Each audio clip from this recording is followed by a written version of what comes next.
ఆ రోజు అంటరానితనం, గ్రామాల్లో 2 గ్లాసుల సిద్ధాంతం, చెప్పులేసుకొని షెడ్యూల్ కులాలు ఊర్లో తిరగకూడదని, దేవాలయాల్లో ప్రవేశం లేదని, ఇంకో పక్క తాగునీళ్లు కూడా బోర్లో నీళ్లు తీసుకోకూడదని, ఇవన్నీ ఉంటే నేనే ఒక కమిషన్ వేసి 2000 పేజీలతో రిపోర్ట్ ఇస్తే 42 రికమెండేషన్లు ఇస్తే 25 జీవోలు ఇచ్చి ఈరోజు ఎస్సీలకు న్యాయం చేసిన party Telugu Desam party, NDA party అని చెప్పి కూడా నేను మీకు తెలియజేస్తున్నా. ఒక సిద్ధాంతానికి కట్టుబడాం. మనుషుల్ని మనుషులుగా ట్రీట్ చేయాలి, మనుషులను మనుషులుగా చూడాలి, మానవత్వంతో బ్రతకాల్సిన అవసరం ఉంది. అలాంటి కార్యక్రమానికి శ్రీకారం చుట్టాం. అలాంటి కార్యక్రమాల్లో నేను మీ ఊరికి రావడం చాలా సంతోషం కలుగుతా ఉందని చెప్పి కూడా నేను మీకు తెలియజేస్తున్నా. ఇంకో పక్క జగజీవన్ రామ్ గారిని ఒక స్ఫూర్తిగా మనం తీసుకోవాల్సిన అవసరం ఉంది. చిన్నప్పుడు స్కూల్లో ఉన్నప్పుడే అసమానతల గురించి వ్యతిరేకించిన వ్యక్తి. స్కూల్లో 2 కుండల సిద్ధాంతం ఉంటే కుండలు పగలగొట్టి ఇది తప్పని ఆ రోజే నినదించిన వ్యక్తి జగజీవన్ రామ్ గారు అని చెప్పి కూడా నేను మీకు తెలియజేస్తున్నా. అదే మరి ఇంకో పక్కన చూస్తే ఆయన కూడా ఒక సాధారణ కుటుంబంలో పుట్టాడు, అసాధారణమైన శక్తిగా తయారయ్యాడు. కేంద్రంలో మీరు చూస్తే 1935 నుంచి 77 వరకు రాజకీయాల్లో ఉన్నాడు. మొట్టమొదటిసారిగా కేంద్రంలో మంత్రి అయ్యాడు, ఉప ముఖ్యమంత్రి అయ్యాడు, రక్షణ మంత్రి అయ్యాడు.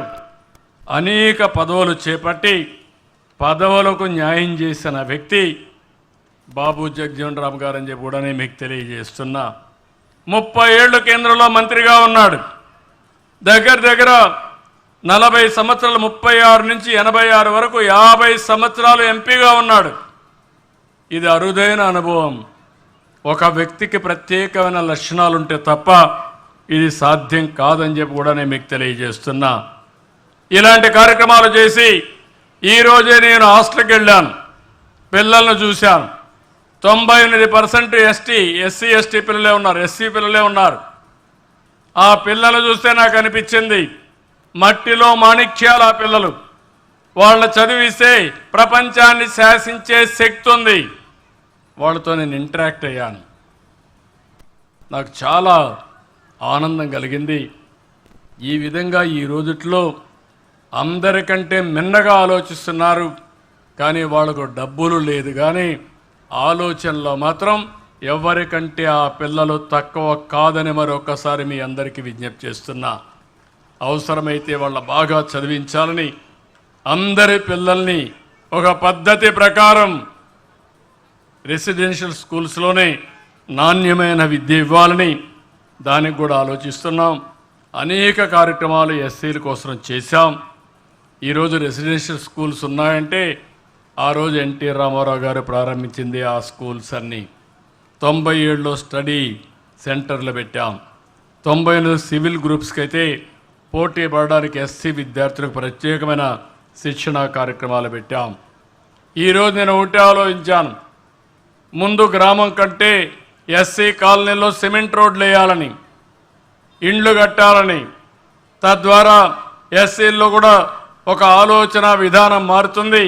రెండవది ఎస్సీల్లో కూడా ఒక నమ్మకం వస్తుందనే ఉద్దేశంతో ఈ కార్యక్రమాలు చేశాం. 200 యూనిట్లు కరెంటు ఉచితంగా ఇచ్చాం. ఇప్పుడు సోలార్ కానీ ఇవన్నీ పెట్టి ఈరోజు మీరు చూస్తే దాని పేరు కూడా బాబు జగజీవన్ రామ్ జ్యోతి కింద 200 యూనిట్లు కరెంటు ఉచితంగా ఇచ్చామంటే అది ఈ ప్రభుత్వం యొక్క చిత్తశుద్ధిని మరొకసారి విజ్ఞప్తి చేస్తున్నా. ఈరోజు ఇంకొక పక్కన చూస్తే ఈరోజు దగ్గర అందరి పిల్లల్ని చదివించాలని రిజర్వేషన్లు 14 నుంచి 15% పెంచాం. ఇంకో పక్క ప్రమోషన్లో రిజర్వేషన్లు పెట్టిన పార్టీ తెలుగుదేశం పార్టీ. బాలయోగిని లోకసభ స్పీకర్గా, ప్రతిభా భారతిని అసెంబ్లీ స్పీకర్గా ఎంపిక చేశాం. నారాయణన్ని దేశ అధ్యక్షుడిగా ఎంపిక చేయడంలో కీలకమైన పాత్ర పోషించాం. జగజీవన్ రామ్ గారికి అంబేద్కర్ గారికి భారతరత్న వచ్చినది మన నాయకుడు ఎన్టీ రామారావు గారు నేషనల్ ఫ్రంట్ చైర్మన్గా ఉండి అవార్డు చేసే పరిస్థితికి వచ్చారని చెప్పి కూడా నేను మీకు తెలియజేస్తున్నా. అంబేద్కర్ చిత్రపటాన్ని ఇప్పుడుండే ఎన్డీఏ గవర్నమెంటే పార్లమెంట్లో పెట్టే పరిస్థితికి వచ్చింది వాజ్పేయి గారి నాయకత్వంలో అని చెప్పి కూడా నేను మీకు తెలియజేస్తున్నా. ఏదైతే జగజీవన్ రామ్ విగ్రహం మొట్టమొదటిసారిగా దేశంలో హైదరాబాద్లో పెట్టిన పార్టీ తెలుగుదేశం పార్టీ, ఎన్టీ రామారావు గారి ఆధ్వర్యంలో. ఇలాంటి కార్యక్రమాలు అనేక కార్యక్రమాల్లో ముందుకు పోయాం.